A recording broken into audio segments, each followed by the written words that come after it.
5 ਵਜ੍ਹਾ ਤੋਂ ਸੇਮ ਆਉਂਦੀ ਤੇ ਉਹਨਾਂ ਦਾ ਹੱਲ ਵੀ ਦੱਸਣੇ ਆ ਤੇ ਵਜ੍ਹਾ ਵੀ ਦੱਸਣੇ ਆ ਕਿੰਝ ਆਉਂਦੀ ਏ। ਸਭ ਤੋਂ ਪਹਿਲੇ ਤਮਾਮ ਦੇਖਣ ਵਾਲਿਆਂ ਨੂੰ ਅਸਲਾਮ ਅਲੈਕਮ। ਹਾਜ਼ਰ ਹੋਏ ਆ ਇੱਕ ਨਵੀਂ ਵੀਡੀਓ ਦੇ ਨਾਲ। ਤੇ ਸਾਰਿਆਂ ਨੂੰ ਪਹਿਲੇ ਅੱਜ ਤੁਸੀਂ ਲਾਈਕ ਪਹਿਲੇ ਕਰ ਦਿਓ, ਕਿਉਂਕਿ ਬੜੀ ਇਨਫੋਰਮੇਸ਼ਨ ਤੇ ਬੜੀ ਕਮਾਲ ਦੀ ਵੀਡੀਓ ਤੁਹਾਡੇ ਵਾਸਤੇ ਬਣਾਈ ਏ ਕਿ ਤਾਂ ਕਿ ਤੁਸੀਂ ਇਹ ਜਿਹੜੇ ਤਰੀਕੇ ਤੋਂ ਸੇਮ ਆਉਂਦੀ ਏ ਉਹਨਾਂ ਤਰੀਕਾਂ ਤੇ ਤੁਸੀਂ ਕਾਬੂ ਪਾ ਲਓ ਤੇ ਸਾਰੀ ਜ਼ਿੰਦਗੀ ਤੁਹਾਡੇ ਮਕਾਨਾਂ ਵਿੱਚ ਸੇਮ ਨਹੀਂ ਆ ਸਕਦੀ।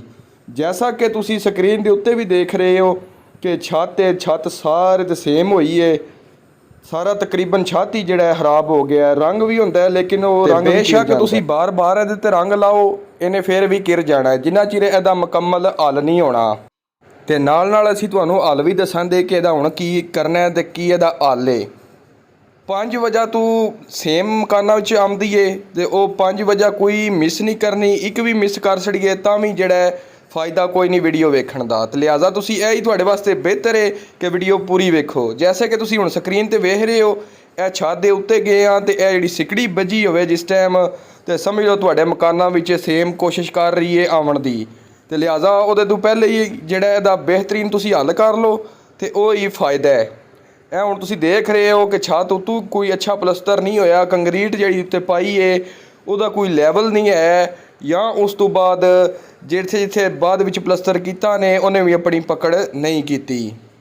ਤੇ ਛੱਤ ਸੇਮ ਤਾਂ ਪੈਦਾ ਹੁੰਦੀ ਹੈ ਕਿ ਇਹਦੇ ਤੇ ਪਾਣੀ ਖਲੋਂਦਾ ਹੈ। ਇਹਦਾ ਬਿਹਤਰੀਨ ਕੋਈ ਪਾਣੀ ਲੰਘਣ ਦਾ ਹੱਲ ਨਹੀਂ ਹੁੰਦਾ। ਬਾਰਿਸ਼ਾਂ ਜੋ ਹੁੰਦੀਆਂ ਨੇ ਇਸ ਕਰਕੇ ਜਿਹੜਾ ਇੱਥੇ ਜਿਹੜਾ ਛੱਤ ਖਰਾਬੀ ਕਰਦਾ ਹੈ ਉਹ ਪਾਣੀ ਖਲਾ ਰਹਿੰਦਾ ਹੈ। ਪਾਣੀ ਖਲੋਣ ਦੀ ਵਜ੍ਹਾ ਤੋਂ ਛੱਤ ਫਿਰ ਜਿੱਥੋਂ ਖਰਾਬ ਹੁੰਦਾ, ਜਿੱਥੋਂ ਤਰੇੜਾਂ ਹੁੰਦੀਆਂ ਨੇ ਛੱਤ ਦੀਆਂ ਵਿੱਚ ਫੱਟੀ ਅੱਛੀ ਥੱਲੇ ਨਾ ਲੱਗੀ ਹੋਵੇ ਛੱਤ ਦਾ ਲੈਵਲ ਨਹੀਂ ਹੁੰਦਾ। ਜਿਸ ਟਾਈਮ ਵੀ ਤੁਸੀਂ ਛੱਤ ਪਵਾਉਂਦੇ ਹੋ ਕੰਕਰੀਟ ਦਾ ਜਿਹੜੀ ਥੱਲੇ ਫੱਟੀ ਲਾਉਂਦੇ ਨੇ ਕੋਸ਼ਿਸ਼ ਕਰਿਆ ਕਰੋ ਕਿ ਉਹਨਾਂ ਨੂੰ ਆਖਿਆ ਕਰੋ ਨਵੀਂ ਫੱਟੀ ਇਸਤੇਮਾਲ ਕਰਨ ਤਾਂ ਕਿ ਤੁਹਾਡਾ ਜਿਹੜਾ ਛੱਤ ਤੇ ਟੇੜਾ ਮੇੜਾ ਨਾ ਹੋਵੇ। ਤੇ ਬਾਕੀ ਜਿਸ ਟਾਈਮ ਤਰੇੜਾਂ ਵਿੱਚ ਪਾਣੀ ਜਾਂਦਾ ਹੈ ਜਾਂ ਛੱਤ ਤੇ ਪਾਣੀ ਖਲੋਤਾ ਰਹਿੰਦਾ ਹੈ ਉਹ ਜਿਹੜਾ ਫਿਰ ਸੇਮ ਪੈਦਾ ਕਰਦਾ ਹੈ।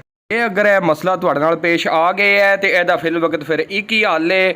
ਤੁਸੀਂ ਆਪਣੇ ਛੱਤ ਦੀ ਅੱਛੇ ਤਰੀਕੇ ਨਾਲ ਸਫਾਈ ਇਹਦੇ 'ਤੇ ਰਗੜਾਈ ਜਿਹੜਾ ਗ੍ਰੈਂਡਰ ਨਾਲ ਬੇਸ਼ੱਕ ਕਰਾ ਕੇ ਇਹਦੇ 'ਤੇ ਤੁਸੀਂ ਲੁੱਕ ਲਵਾਓ। ਤੇ ਜਿਹੜੀ ਤੁਸੀਂ ਲੁੱਕ ਵੀ ਲਵਾਉਣੀ ਹੈ ਉਹ ਤੇਲ ਵਾਲੀ ਹੋਵੇ, ਪਾਣੀ ਵਾਲੀ ਨਾ ਹੋਵੇ। ਤੇਲ ਵਾਲੀ ਤੁਸੀਂ ਲੁੱਕ ਲਾਜ਼ਮੀ ਅਗਰ ਤੁਹਾਡੇ ਮਾਰਬਲ ਜਾਂ ਟੁਕੜੀ ਵਗੈਰਾ ਛੱਤ ਦੇ ਉੱਤੇ ਨਹੀਂ ਲੱਗੀ ਜਾਂ ਤੁਹਾਡੇ ਪਾਣੀ ਦਾ ਅੱਛਾ ਮਸਲਾ ਨਹੀਂ ਹੈ, ਪਾਣੀ ਲੰਘਣ ਦਾ, ਪਾਣੀ ਛੱਤ 'ਤੇ ਖਲੋਂਦਾ ਹੈ ਤੇ ਉਹਦੇ ਵਾਸਤੇ ਸਾਰਿਆਂ ਨਾਲੋਂ ਬਿਹਤਰੀਨ ਹੱਲ ਹੈ ਕਿ ਤੁਸੀਂ ਛੱਤ ਦੇ ਉੱਤੇ ਲੁੱਕ ਲਵਾ ਲਓ 2-2 ਕੋਟ, ਉਹ ਵੀ ਤੇਲ ਵਾਲੀ। ਠੀਕ ਹੈ।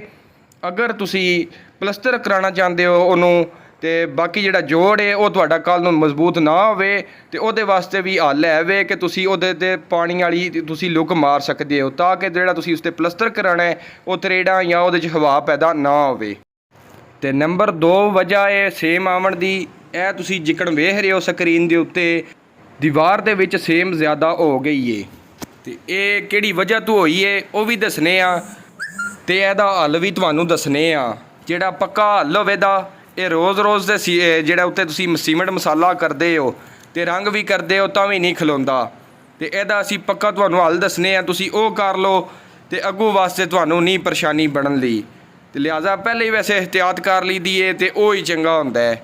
ਲੇਕਿਨ ਚਲੋ ਕੋਈ ਗੱਲ ਨਹੀਂ, ਅਸੀਂ ਤੁਹਾਨੂੰ ਇਹਦਾ ਹੱਲ ਦੱਸਣੇ ਆ। ਪਹਿਲੇ ਨੰਬਰ 'ਤੇ ਤੁਹਾਨੂੰ ਦੱਸਣੇ ਆ ਨਾ ਇਹ ਸੇਮ ਵੇਖੋ ਨਾ ਬਾਰ-ਬਾਰ ਇਹਦੇ ਟੂਟੀ ਲੱਗੀ ਏ ਤੇ ਪਾਣੀ ਵਾਲੀ ਟੂਟੀ ਜਿਹੜੀ ਲੱਗੀ ਏ ਉਹਦਾ ਕੋਈ ਸਹੀ ਬੰਦੋਬਸਤ ਕੀਤਾ ਨਹੀਂ ਗਿਆ। ਹੱਤਾਂ ਕਿ ਬਾਹਰੋਂ ਵੀ ਰੰਗ ਖਰਾਬ ਹੋ ਗਿਆ, ਬਾਹਰੋਂ ਵੀ ਇਹ ਸੀਮੈਂਟ ਜਿਹੜਾ ਇਹ ਖਾਕਤ ਹੈ ਤੇ ਇਹਦਾ ਵੀ ਬੰਦੋਬਸਤ ਸਹੀ ਨਹੀਂ ਹੋਇਆ। ਲਿਹਾਜ਼ਾ ਇਹਦਾ ਵੀ ਹੱਲ ਹੈ ਇਹ ਕਿ ਬਾਰ-ਬਾਰ ਜਿੱਥੇ ਤੁਸੀਂ ਟੂਟੀਆਂ ਛੂਟੀਆਂ ਇੰਨੀਆਂ ਲਵਾਉਂਦੇ ਹੋ ਜਾਂ ਤੇ ਉਹਨਾਂ ਦਾ ਬਿਹਤਰੀਨ ਕੋਈ ਹੱਲ ਕਰ ਛੜਿਆ ਕਰੋ ਤੇ ਨਾ ਹੋਵੇ ਤੇ ਇਹਦੇ ਵਾਸਤੇ ਤੁਸੀਂ ਬਾਹਰ ਟਾਇਲ ਲਾ ਛੜਿਆ ਕਰੋ।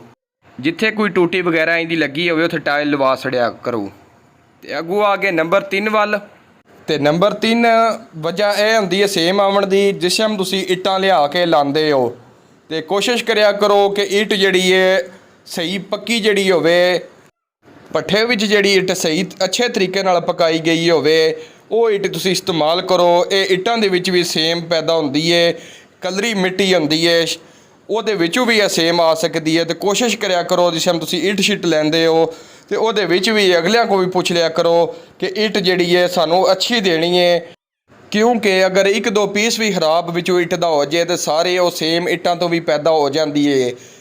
ਤੇ ਮਿਸਤਰੀਆਂ ਨਾਲ ਵੀ ਇਹ ਹੀ ਆਖਿਆ ਕਰੋ ਕਿ ਤੁਸੀਂ ਵੀ ਅਗਰ ਕੋਈ ਐਸੀ ਖਰਾਬ ਇੱਟ ਹੋਵੇ ਤੇ ਉਹਨੂੰ ਕੱਢ ਛੱਡਣ ਕਰਨ।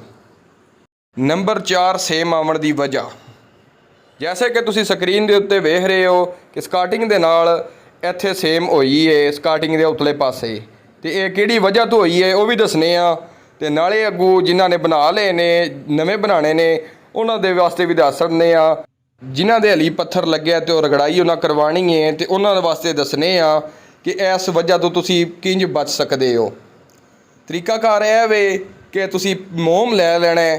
ਮੋਮ ਜਿਹੜਾ ਤਕਰੀਬਨ ਮੋਮ ਦਾ ਤਰੀਕਾਕਾਰ ਇਹ ਹੋਵੇ ਦਾ ਇਸਤੇਮਾਲ ਕਰਨ ਦਾ ਕਿ ਸਕਾਰਟਿੰਗ ਦੇ ਤੁਸੀਂ ਅੱਧ ਵਿੱਚ ਤੇ ਉਸ ਤੋਂ ਉੱਤੇ ਤਕਰੀਬਨ 1.5 ਫੁੱਟ 2 ਫੁੱਟ ਦਾ ਤੁਸੀਂ ਪੀਸ ਕਰ ਲੈਣਾ। 2 ਫੁੱਟ ਜਿਹੜਾ ਤੁਹਾਡੀ ਚੜਾਈ ਹੋ ਜੇ ਦੀ ਮੋਮ ਦੀ, ਤੇ ਉਸ ਤੋਂ ਬਾਅਦ ਲੰਬਾਈ ਜਿੰਨੀ ਤੁਹਾਡੀ ਕੰਧ ਹੋਵੇ ਉਨੀ ਕਰ ਲੈਣੀ ਹੈ। ਤੇ ਗਿੱਲੂ ਜਾਂ ਤੁਸੀਂ ਸਮੱਧ ਨਾਲ ਤੁਸੀਂ ਉਹ ਸਕਾਰਟਿੰਗ ਤੇ ਅੱਧਾ ਤੇ ਅੱਧਾ ਆਪਣੀ ਦੀਵਾਰ ਦੀ ਫੁੱਟ 1.5 ਉਤਾਂ ਤੁਸੀਂ ਲਾ ਕੇ ਉਹਨੂੰ ਚਿਪਕਾ ਕੇ ਤੇ ਰਗੜਾਈ ਕਰਾਓ, ਤੇ ਤੁਹਾਡੀ ਰਗੜਾਈ ਤੇ ਜੈਸੇ ਕਿ ਤੁਹਾਨੂੰ ਦੱਸ ਰਿਹਾ ਸਮੱਧ ਨਾਲ ਜਾਂ ਗਿੱਲੂ ਨਾਲ ਤੁਸੀਂ ਦੋ ਥਾਂ ਲਾ ਲੈਣਾ ਤੇ ਬਾਅਦ ਤੁਸੀਂ ਰਗੜਾਈ ਕਰਾਉਣੀ ਹੈ। ਕਿਉਂਕਿ ਰਗੜਾਈ ਦਾ ਜਿਹੜਾ ਉਹ ਚਾਕ ਬੜਾ ਉਹ ਕੈਮੀਕਲ ਜਿਹੜਾ ਹੁੰਦਾ ਹੈ, ਪਾਣੀ ਉਹ ਬਹੁਤ ਜ਼ਿਆਦਾ ਲਾਉਂਦੇ ਨੇ ਕਿਉਂਕਿ ਰਗੜਾਈ ਹੁੰਦੀ ਪਾਣੀ ਨਾਲ ਹੈ। ਤੇ ਇਸ ਤੋਂ ਬਚਣ ਵਾਸਤੇ ਤੁਹਾਡੇ ਵਾਸਤੇ ਇਹ ਹੀ ਬਿਹਤਰ ਹੈ ਕਿ ਤੁਸੀਂ ਜਿਹੜਾ ਉਹ ਮੋਮ ਦੀ ਬਚਤ ਲੈ ਕੇ ਆਪਣੇ ਜਿਹੜੇ ਆ ਸੇਮ ਹੁੰਦੀ ਉਸ ਤੋਂ ਬਚ ਸਕਦੇ ਹੋ, ਤਾਂ ਕਿ ਰਗੜਾਈ ਦੀਆਂ ਛਿੱਟਾਂ ਕੰਧ ਤੇ ਨਾ ਪਵਣ, ਸਿਰਫ ਮੋਮ ਤੇ ਪਵਣ।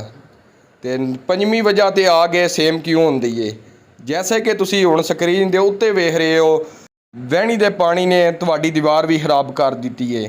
ਹੱਤਾ ਕਿ ਜਿਹੜਾ ਵਹਿਣੀ ਦਾ ਪਾਣੀ ਹੈ ਤੁਸੀਂ ਸਹੀ ਬੰਦੋਬਸਤ ਨਹੀਂ ਕੀਤੇ ਆ, ਉਹ ਤੁਹਾਡੀਆਂ ਨੀਹਾਂ ਵਿੱਚ ਵੀ ਜਾਂਦਾ ਪਿਆ, ਤਾਂ ਤੁਹਾਡੇ ਜ਼ਿਆਦਾ ਸੇਮ ਜਿਹੜਾ ਪੈਦਾ ਹੁੰਦੀ ਏ। ਤੇ ਇਹਦੇ ਵਾਸਤੇ ਵੀ ਤਰੀਕਾ ਤੁਹਾਨੂੰ ਦੱਸ ਸਕਨੇ ਆ ਕਿ ਤੁਸੀਂ ਇਹਦੇ ਤੋਂ ਵੀ ਲਿਹਾਜ਼ਾ ਚਲੋ ਤੁਸੀਂ ਲੰਮਾ ਨਾ ਕਰੋ ਕੰਮ, ਆਪਣੇ ਦਰਵਾਜ਼ੇ ਤੱਕ ਆਪਣੇ ਕੰਮ ਤੱਕ ਤੁਸੀਂ ਇਹ ਕਰ ਸਕਦੇ ਹੋ। ਤੇ ਬਕਾਇਆ ਜਿਹੜਾ ਇਹ ਪਾਣੀ ਖਲੋਤਾ ਰਹਿੰਦਾ ਇੱਥੇ, ਨਾਲੇ ਨੀਹਾਂ ਵਿੱਚ ਜਾਂਦਾ ਹੈ ਤੇ ਨਾਲੇ ਉਸ ਤੋਂ ਬਾਅਦ ਜਿਹੜਾ ਤੁਹਾਡੀਆਂ ਦੀਵਾਰਾਂ ਵੀ ਖਰਾਬ ਹੋ ਜਾਂਦੀਆਂ ਨੇ। ਤੇ ਉਹਦੇ ਵਿੱਚ ਕੋਈ ਵੀ ਗੱਲ ਮੈਂ ਗਲਤ ਕੀਤੀ ਹੋਵੇ ਤੇ ਤੁਸੀਂ ਮੈਨੂੰ ਮੈਸੇਜ ਕਮੈਂਟ ਕਰ ਸਕਦੇ ਹੋ ਕਿ ਇਹ ਗੱਲ ਸਹੀ ਨਹੀਂ ਤੁਸੀਂ ਕੀਤੀ। ਤੇ ਬਕਾਇਆ ਤੁਹਾਨੂੰ ਵਹਿਣੀ ਦਾ ਤੁਹਾਡਾ ਦੱਸ ਛੜੀਏ ਕਿ ਉਹਦਾ ਤੁਹਾਡੇ ਕੋਲ ਕੀ ਬੰਦੋਬਸਤ ਹੈ। ਤੁਸੀਂ ਆਪਣੀ ਦੀਵਾਰ ਤੱਕ ਇਹ ਜਿਹੜੇ ਪਾਈਪ ਨਜ਼ਰ ਆ ਰਹੇ ਨੇ ਇਹ ਤੁਸੀਂ ਪਾ ਕੇ ਤੇ ਸੇਮ ਤੋਂ ਬਚ ਸਕਦੇ ਹੋ। ਤੇ ਵੀਡੀਓ ਨੂੰ ਲਾਈਕ ਕਮੈਂਟ ਕਰਨਾ ਨਾ ਭੁੱਲਿਓ।